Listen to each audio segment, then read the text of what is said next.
Et puis, à un moment donné, il a dit, frère Tony, il a dit, on prêche rien de nouveau dans l'évangile. Et puis, merci à Dieu que c'est comme ça. Amen. On prêche l'évangile que Jésus a prêché aussi. On prêche le vrai évangile. On n'est pas là pour essayer de remettre plein la vue. C'est le monde, ça. L'évangile, c'est vrai. L'évangile, c'est quelque chose qui rentre en nous-mêmes, qui nous font comprendre notre conscience. Je suis de ceux, frères et sœurs, qui croient que dans une réunion, il peut tout se passer. Amen. Je crois que dans une réunion, tu es peut-être venu perdu, tu peux repartir sauvé. Je crois que dans une réunion, tout peut se passer. Amen. Alors, je voudrais qu'on prie Dieu. Amen. Je voudrais demander à Constant qui prie le Seigneur. Merci Seigneur pour les chants de cantiques, pour l'expérience, Seigneur, tout ce qu'on a pu entendre. Merci Seigneur. Seigneur, merci d'être à la réunion. Quelle bonté d'être à la réunion. Merci pour ton prédicateur que tu as choisi dans cette soirée, ta parole va être annoncée, Seigneur. Merci de pouvoir l'entendre. C'est bon d'entendre ta parole. Comment on entend ta parole, Seigneur, on comprend que tu nous aimes. Comment on entend ta parole, Seigneur, on arrive à prendre des décisions. Seigneur, bénis ton roi ce soir, tu le remplis, Seigneur. À toi la gloire, Jésus. Amen. Amen. Je voudrais vous parler d'un sujet qui nous concerne tous. Vous savez qu'il y a des sujets, on peut en discuter, on peut être d'accord ou pas. Il y a des sujets qui nous concernent et d'autres que des fois on est à la réunion. Bien sûr que l'Éternel parle tantôt d'une manière et tantôt d'une autre. Et même s'il y a des choses qui ne nous concernent pas aujourd'hui, ils peuvent nous concerner demain. Ça, on le sait, ça. Mais il y a des sujets, des fois, excusez-moi, mais des fois, toi, tu es bien heureux, tu n'as pas de problème, tu n'as pas de difficulté. Et puis la prédication se passe sur le problème. Tu te sens un peu, tu dis, Seigneur, c'est bien beau, mais moi, j'ai pas de problème, tout va bien chez moi. Mais là, il y a des sujets qui nous regardent tous. Je voudrais vous parler d'un sujet, je l'ai en pleine face de moi, c'est la petite horloge qui tourne, là. Je voudrais vous parler du temps. Le temps, c'est quelque chose qu'on est limité par le temps. Vous savez que vous, comme moi, là, on est tous pareils. Une minute, c'est une minute, une heure, c'est une heure, pour tout le monde pareil. Et on est limité par le temps. On en a besoin, si ce n'est simplement de prendre la bouteille d'eau et puis de boire un verre, là, eh ben, on est limité par le temps, il nous faut du temps. Vous voulez voir votre famille qui est au bord de chez vous, à ras de chez vous, il vous faut du temps pour y aller. Et on en a besoin du temps. Mais j'ai marqué ça, j'ai marqué, même si il semblerait que même si on mettrait l'horloge sur pause, là, et même si on arrêterait tout, le temps passe quand même. Le temps passe, et puis, alors, il y a les bons moments et les mauvais moments. Vous l'avez compris, quand on passe par des bons moments, le temps passe. Mais aussi, il y a des personnes, parmi nous, je suppose, qui passent aussi des moments qui sont peut-être plus découragés, des moments peut-être plus difficiles, où des fois on vit le mal-être dans nos vies. Je voudrais dire que ça passe aussi. Le temps passe. Mais même si on voudrait que le temps ne passe pas, le temps passe. Hein, c'est Charles Aznavour qui chantait cette musique-là, il disait « Les parois de ma vie s'enlissent. Je m'y accroche. Et on glisse. Le temps passe, mes amis. Et puis, on peut que constater, ça, on est spectateur devant ça. On peut que constater, il n'y a pas de méthode pour arrêter le temps. On voit souvent dans les films des choses qui veulent remonter le temps. Mais ça, c'est de la science-fiction, ça n'existe pas. Le temps passe et on est spectateur, on est limité, on ne peut rien faire. Même si, des fois, ça arrive aujourd'hui, il y a des personnes qui font, vous l'avez vu, vous connaissez du monde peut-être qui l'en fait, qui font de la chirurgie esthétique. Il y en a qui font ça. Écoutez, même en faisant ça, le temps passe. Même si demain, tu parais 20 ans, si tu en as 40, tu as 40 ans. Même si tu parais 20, même si on te regarde et qu'on dit, t'es presque comme tes 20 ans, t'as pas changé. Mais tu as 40 ans. Le temps passe. Et puis, qui qu'on soit, ça regarde pas, si vous avez vu une catégorie de personnes, ça regarde pas à l'échelle de la société, riche, pauvre, bonne santé ou mauvaise santé, on vieillit. Le temps passe. Aujourd'hui, ça passe vite même. Hein, je vous dis ça, je fais l'introduction de mon message pour vous dire que ça passe vite. Je parlais avec mon copain Michel tout à l'heure, mon cousin Franck qui était là, et puis le temps passe vite. Il m'expliquait que sa petite là va passer son code. Je lui ai dit, moi j'ai déjà. Et il dit 16 ans. Et puis on se rappelait, on discutait de ça. Je dis, c'est pas vrai. Mais nous, en mettant, on a 35 ans, 37 ans. Excusez-moi de dire ça. Il n'y a pas longtemps. Même si la petite elle a 16 ans, là, il n'y a pas longtemps. Il y a des personnes qu'on peut remonter bien plus loin. Des fois, il y a des personnes qui sont plus âgées, là, qui peuvent dire, mais mes 20 ans, là, tu parles de ça, toi, mais c'était hier. Alors souvent, on le dit dans le mot, c'était hier. Mais quand on regarde, c'est pas bien loin. Quand on voit nos petits, ça vous arrive tous à prendre des photos du téléphone, regarder, défiler les photos des petits, là. Puis on tombe sur des photos, on se dit, c'est pas vrai. On regarde notre petit, là, c'est plus tout ça. C'est plus le petit bébé qu'il était, c'est plus ça. Parce que le temps a tellement passé vite qu'on n'a rien vu. Vous avez vu, on confond même les années. Je ne sais pas si vous, ça vous arrive. Moi, ça m'arrive. Des fois, je parle avec quelqu'un et je dis il y a 2 ans. Puis quand on regarde, je dis non, il y a plus que ça, il y a 3 ans. On confond les années, on a zappé 1 an comme ça, parce que le temps, ça passe vite. La vie est tellement sur un rythme de vie, il faut courir à gauche, à droite. Tout ce qu'on fait, il faut qu'on le fait vite, on se dépêche. Je regardais l'autre jour un reportage là-dessus, il disait qu'aujourd'hui, les gens se posent la question, est-ce que le temps passe plus vite? Bien sûr que non, 1 minute reste 1 minute. Mais il semblerait qu'il y a cette idée-là de croire que ça passe tellement plus vite, parce qu'il y a tellement de choses à faire. Il y a tellement de distractions en cours pour tout. Et puis aujourd'hui, on arrive à tellement faire de choses. Avant, pour aller faire un papier, il fallait 3 jours, 4 jours, 2 jours de rendez-vous, 2 jours pour... Il faut les mettre au point, tout ça. Aujourd'hui, on prend notre téléphone, on appuie 2 fois sur le bouton. Ça y est, le papier est fait. Tout va vite aujourd'hui. On est dans un monde comme ça va vite. Vous allez nulle part, vous prenez votre internet, ça y est, vous êtes rendu là. C'est la vie d'aujourd'hui, ça. Et donc, ça paraît tellement dans notre système, il est fait pour recevoir certaines informations. Mais quand tout est bousculé par le nombre d'informations qui arrivent, ce qu'on a vécu nous, avec les Covid, les ceci, les cela, tout ce qu'on a vécu là, il aurait fallu une génération pour le vivre. On l'a vécu en 3 ans. Donc le cerveau, là, il y a tellement de choses qui rentrent dans le cerveau, qu'on se dit on a vécu 1000 ans. Mais non, ça passe vite.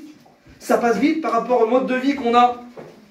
Il y a aussi, j'ai marqué ça, pour vous expliquer vite fait, je ne vous fais pas de la science, mais je vous explique que le temps ne passe pas pareil pour tout le monde.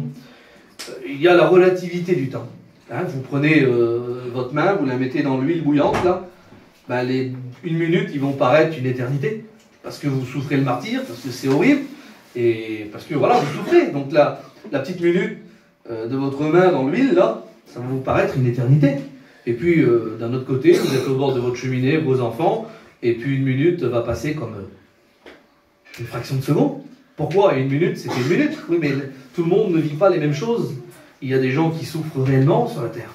Il y a des gens qui ont beaucoup de problèmes. Et puis il y a aussi des gens, des fois, où que ça va. Et puis remercier Dieu que ça va. Remercier Dieu que ça va. Donc le temps, c'est ça. Alors on vit même des fois dans une certaine nostalgie.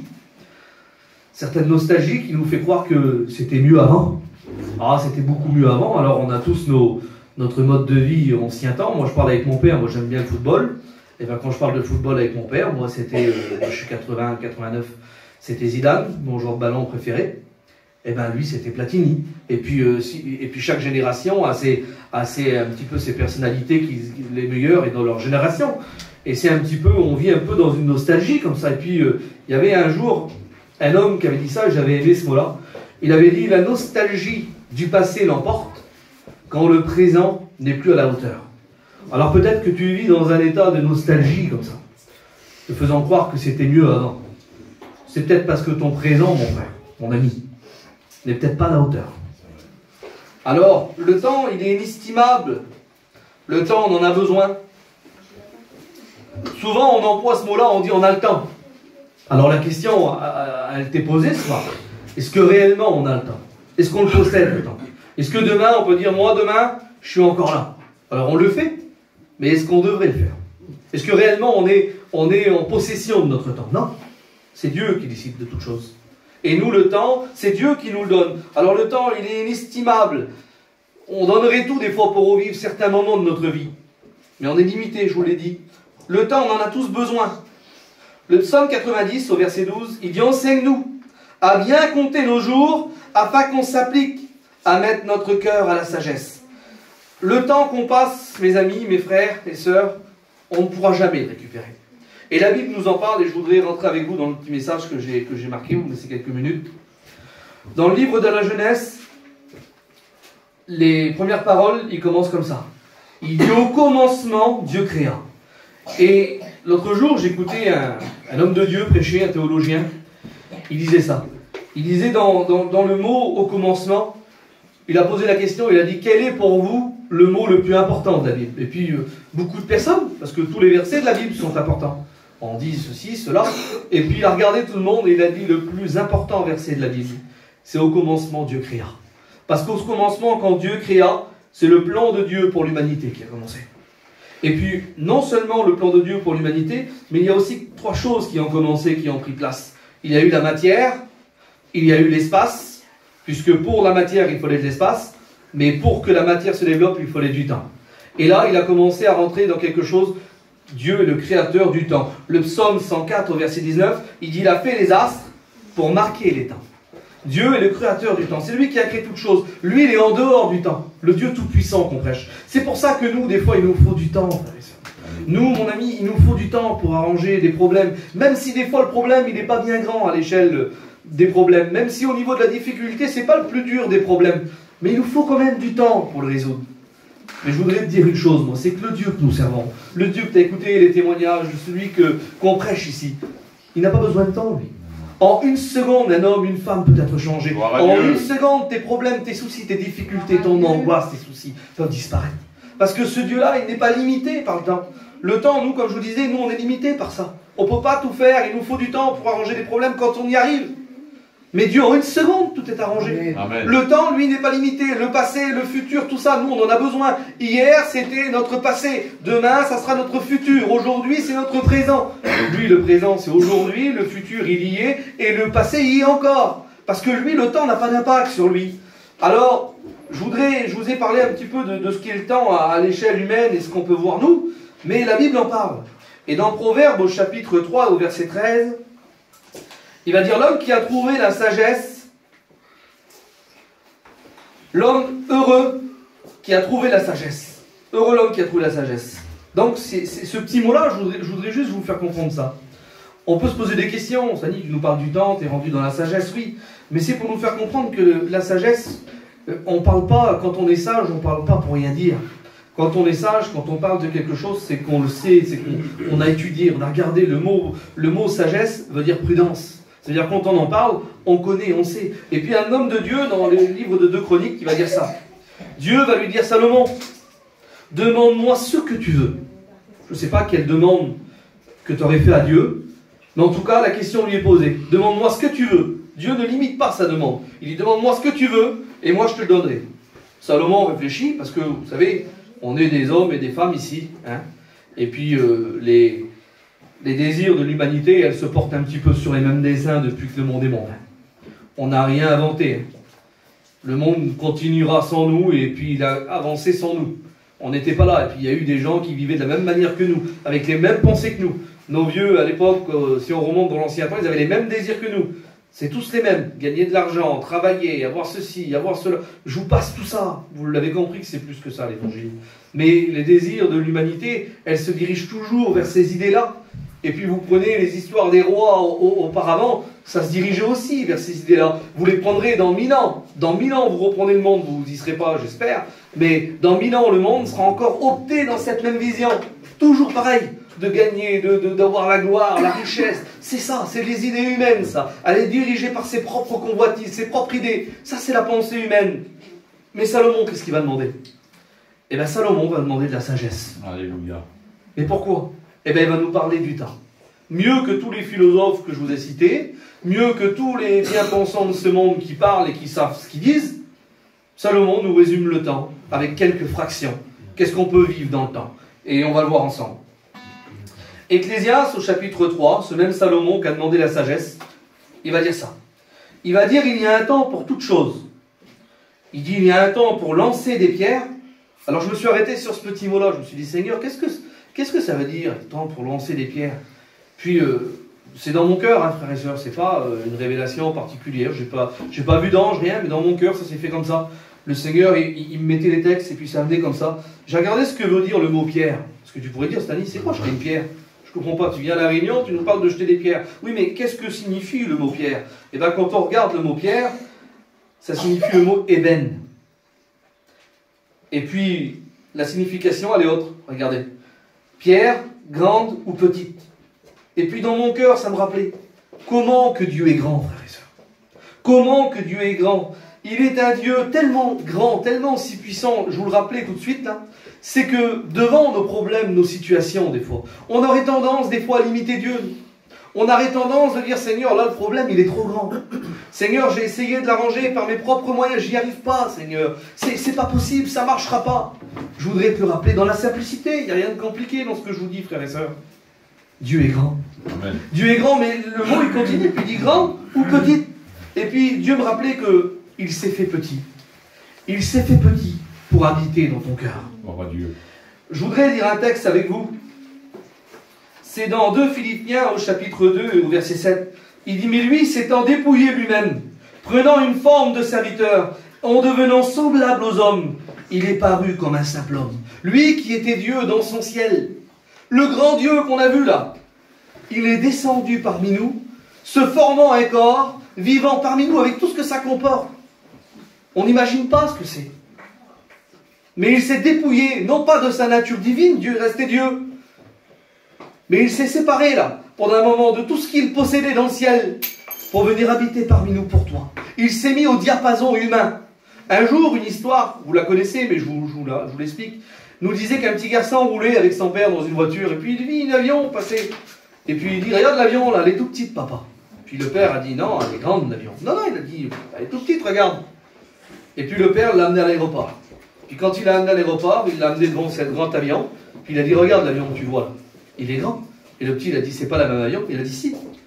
C'est par rapport à ta distance que tu as, toi. Quand tu es loin, ben, tu vois tout petit.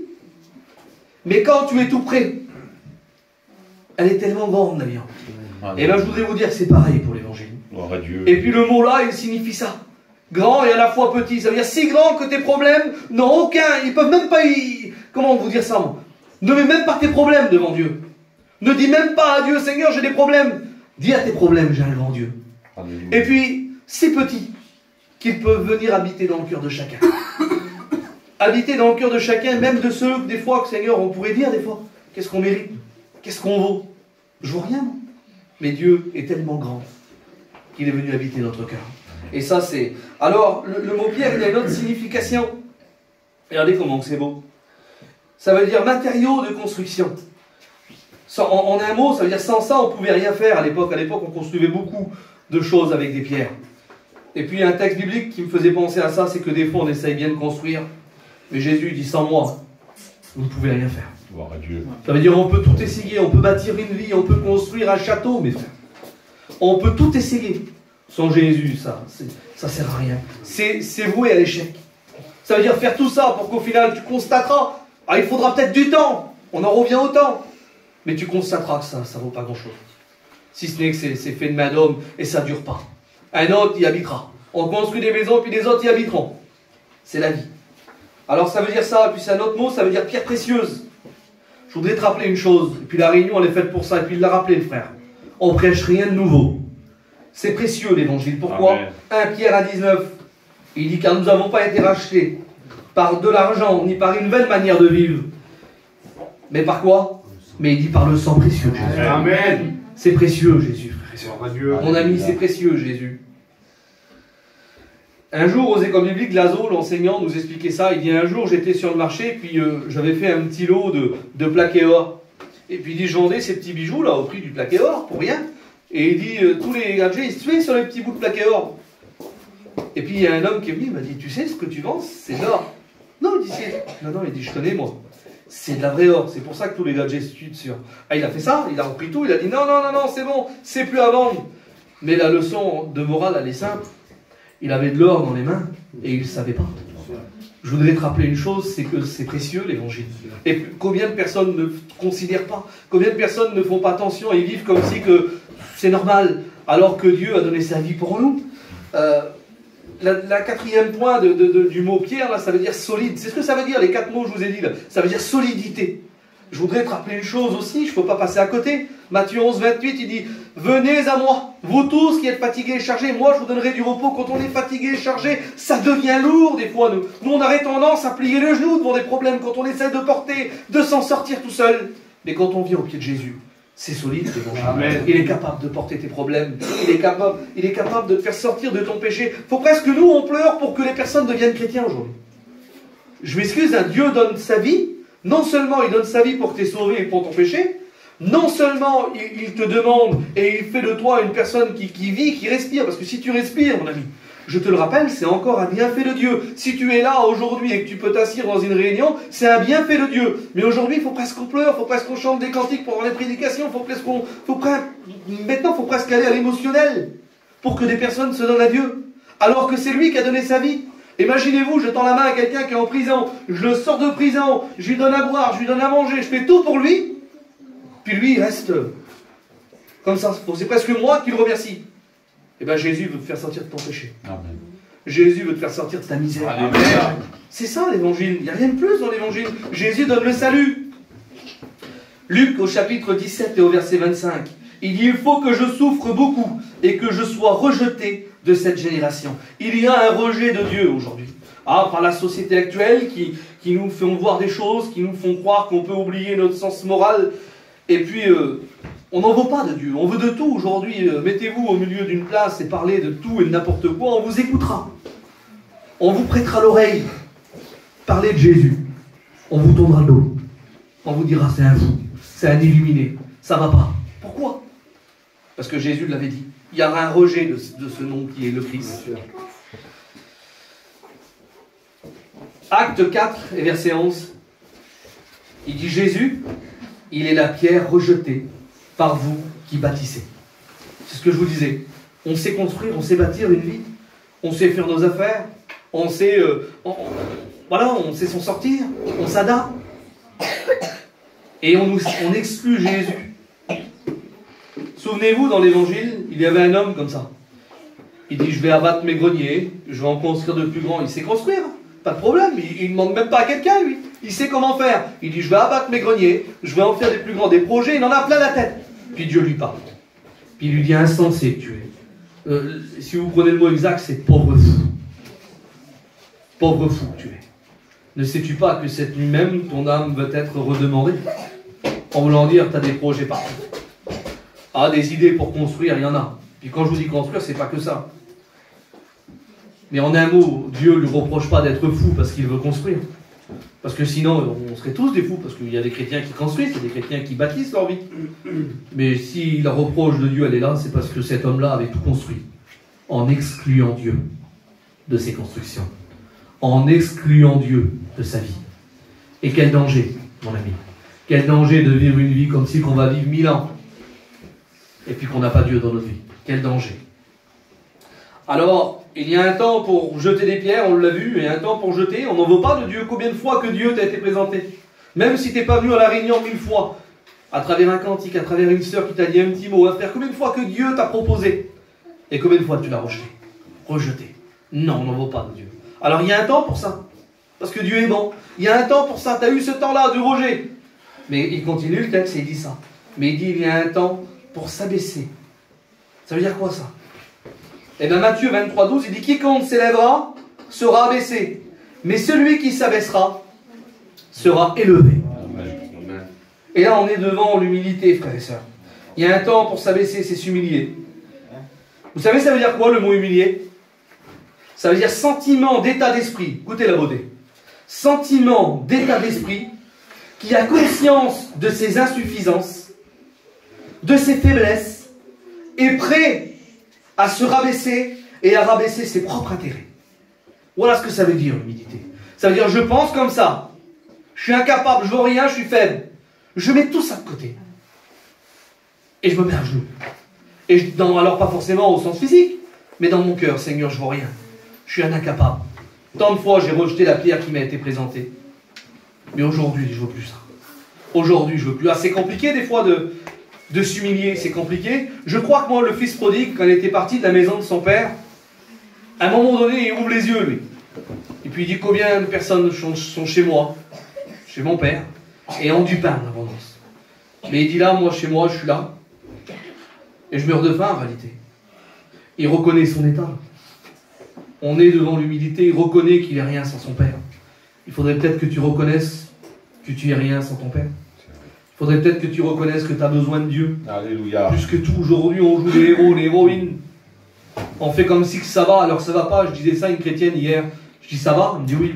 Des fois on dit ça, mais c'est pas vrai. On se voile la face. On veut jouer les héros, les héroïnes. À un moment donné, il faut être vrai.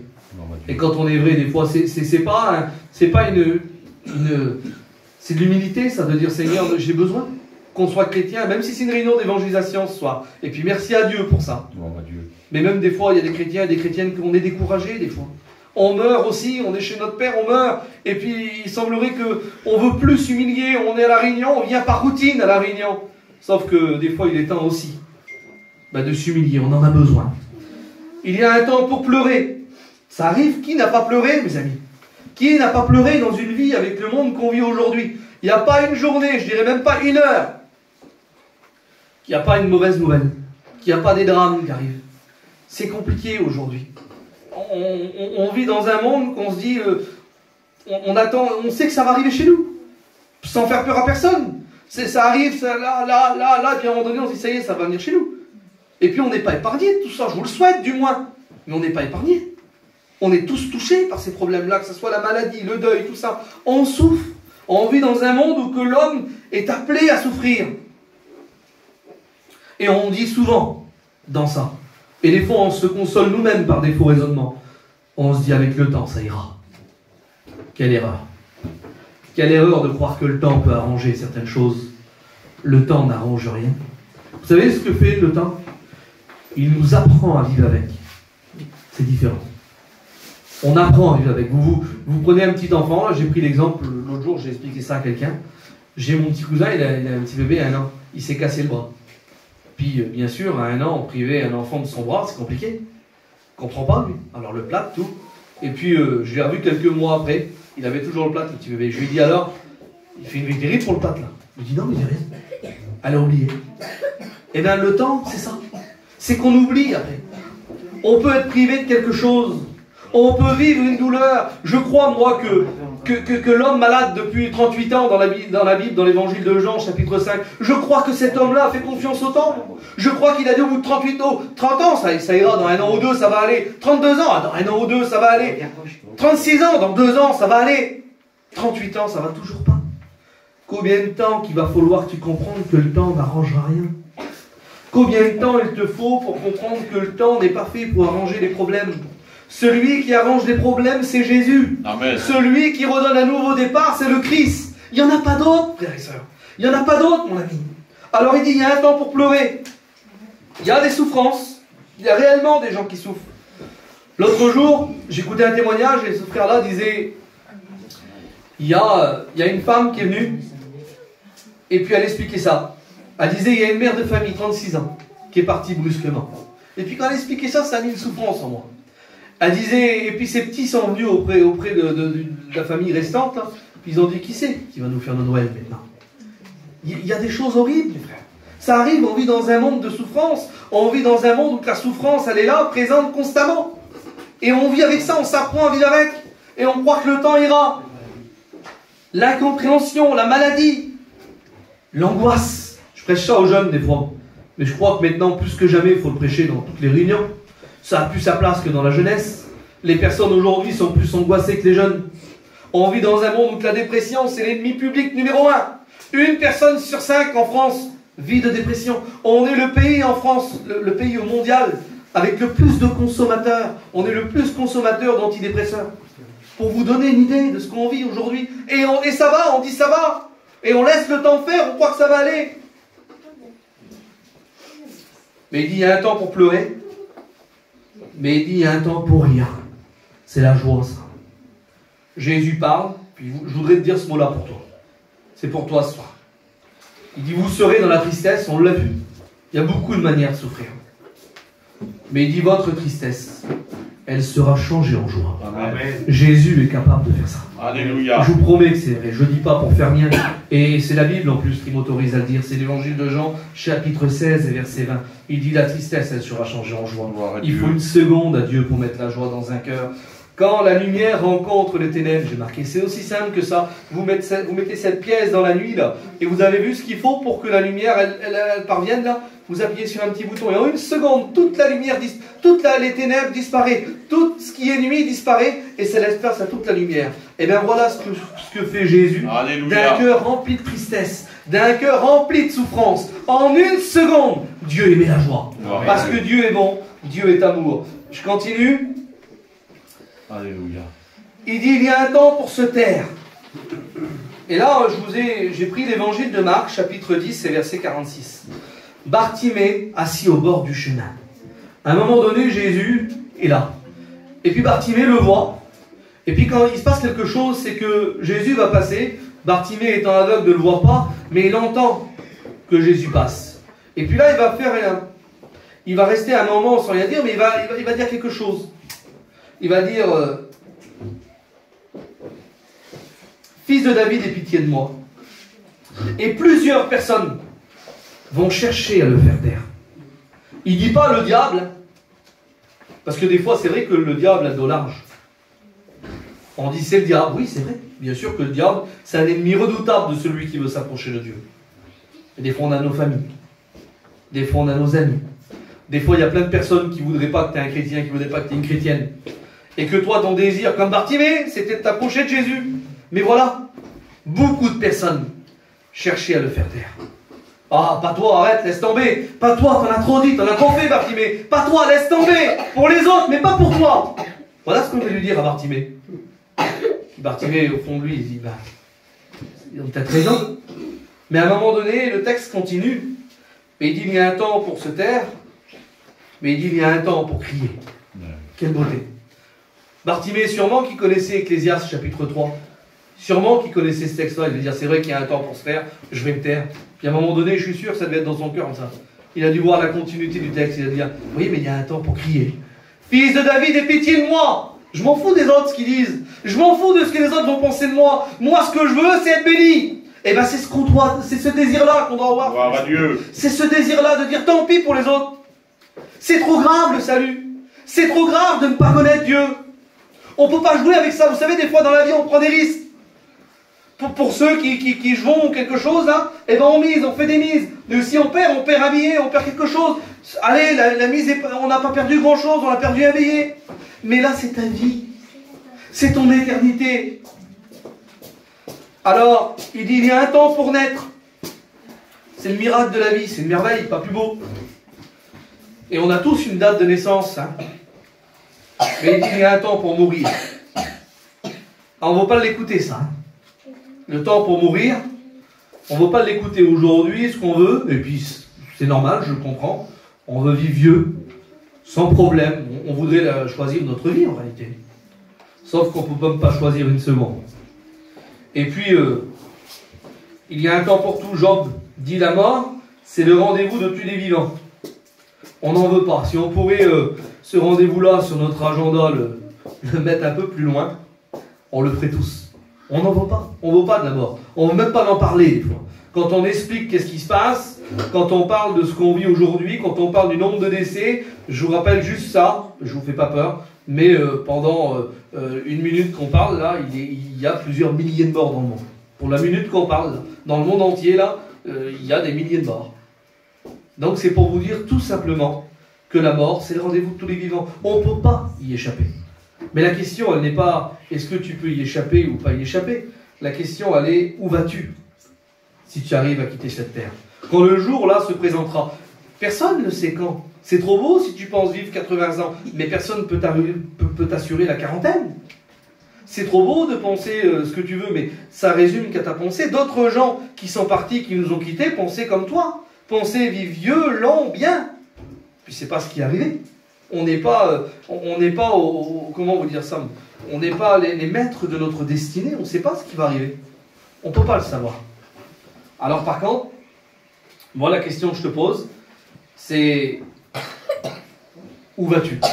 Je pense qu'elle est légitime cette question-là. Je voudrais que dans ton cœur, dans la simplicité, je ne fais pas de théâtre, je ne fais pas de théâtre. Je suis là pour vous poser une question. Répondez dans votre cœur, même pas que vous répondez à moi. Qu'est-ce qui se passe si ce soir tu meurs? Excusez-moi de dire ça. Chrétien, chrétienne, tout le monde a le droit de le faire, le bilan là. C'est vrai qu'un chrétien est sauvé, c'est vrai, pas de problème, un chrétien est sauvé. Mais tu as le droit de te poser la question, qu'est-ce qui se passe, Seigneur, j'ai peut-être besoin d'en faire. Eh bien, voilà, mon ami, peut-être tu n'as pas pensé à ça, toi. Je dis, je pense pas à la mort, j'ai tel âge. Ben pense-y. Pense-y, parce que des fois, quelque chose peut arriver dans une vie. Et puis c'est trop grave, on plaisante pas avec ça. C'est trop important, la vie éternelle. J'appuie vraiment sur ça, et puis tant pis si ça déplaît. Mais c'est tellement important le salut. C'est tellement important la vie éternelle. Il en est de ton éternité. C'est même pas où tu vas aller pour 10 ans ou pour 20 ans. Et c'est vrai, l'évangile c'est vrai, Dieu nous a pas menti. Jean 14,6, il dit, je m'en vais vous préparer une place, et quand elle sera prête, je reviendrai vous chercher. C'est le seul moyen d'échapper à la mort. C'est quand Jésus reviendra. Mais es-tu prêt? La question, elle est là. Es-tu prêt? Je vous explique cette histoire et je termine. 2 personnes étaient parties dans des pays étrangers en guerre. Et puis les 2 personnes, là, ils ont discuté ensemble. Puis ils ont dit, Vivement qu'on retourne chez nous, on va retrouver toute notre petite famille. Et puis leurs deux compagnes devaient les attendre à l'aéroport. Et puis les deux sont arrivés. Et puis les deux personnes sont arrivées à l'aéroport. Et puis le premier a vu sa femme l'attendre sur un canapé. Et puis le deuxième l'a cherché. Il regardait. Et il n'a jamais trouvé sa femme. Comment tu attends Jésus? Comment tu attends Jésus? Ah, on peut dire beaucoup de choses avec les mots, avec notre langage. On peut paraître même. Mais comment attends-tu Jésus? La mort n'oublie personne, mais j'ai une bonne nouvelle. Dieu n'oublie personne. Dieu. Si toi tu as oublié Dieu pendant des années, Dieu lui ne t'a pas oublié. Amen. Dieu pense à toi. Genèse au chapitre 18, il dit au temps fixé. Ah, il y a un temps fixé. Ça veut dire que Dieu a choisi des temps dans ta vie, dans une vie. Mais ces temps-là, il faut les saisir. Amen. C'est à toi de les saisir. Il y a des temps pour la bénédiction, frères et sœurs. Il y a des temps où que tu sens dans ton cœur que c'est le moment. Ben à ce moment-là, il faut demander, il faut prier. Amen. Il faut saisir. Dieu fait toutes choses belles en son temps. Apocalypse 2:21, et je termine avec ce verset-là. Il parle d'une femme qui n'a pas voulu accepter Dieu. Il lui dit ça. Il dit, je lui ai donné du temps. Dieu donne du temps. Il dit pour qu'elle se repente. Ça veut dire que toute ta vie, Dieu t'a donné du temps. Dieu t'a laissé du temps. Dieu a voulu qu'avec ce temps-là, tu t'approches de lui. Tu deviennes un chrétien, une chrétienne. Je te pose la question. Où en es-tu aujourd'hui? Qu'est-ce qu'il en est de ta vie aujourd'hui? Je voudrais que tu puisses faire le bilan de ta vie ce soir. Une réunion assez à ça. Alléluia. Le fils prodigue était parti de la maison de son père, et pendant qu'il était parti de la maison de son père, la Bible nous dit qu'il était parti loin dans le monde. Le père, il avait oublié son père. Et puis à un moment donné, il rentra en lui-même. Et bien la réunion, elle est faite pour ça. Pour que tu puisses rentrer en toi-même, pour que tu puisses dire, Seigneur, c'est vrai. Ce qui a été prêché ce soir, c'est vrai. J'en ai besoin. J'ai peut-être eu besoin de temps pour l'accepter, pour le comprendre, c'est vrai. Mais aujourd'hui, j'ai le temps. Le temps, il est là. Tu peux accepter Jésus, tu peux repartir sauvé. Tu n'es pas obligé de repartir comme tu es venu. Tu n'es pas obligé de repartir avec ton découragement. Tu n'es pas obligé de repartir avec ta tristesse, avec ta souffrance. Tu peux repartir béni. Alors pourquoi? Des fois on écoute et on devient que spectateur d'une réunion. C'est dommage. On est là, on écoute, c'est trop beau, c'est trop bien ou pas. Mais Dieu t'a parlé. Dieu t'a parlé. La Bible m'autorise à te dire ce soir que Dieu t'a parlé. Amen. Parce que la Bible nous dit qu'elle ne revient jamais à lui sans avoir fait un effet dans les cœurs. Dieu a fait son œuvre en toi. Dieu t'a parlé. J'aimerais qu'on prie Dieu. Je voudrais demander à Tony qui prie le Seigneur. Alléluia. Amen. À toi la gloire, Seigneur. Merci Seigneur pour ta parole. Nous voulons te bénir.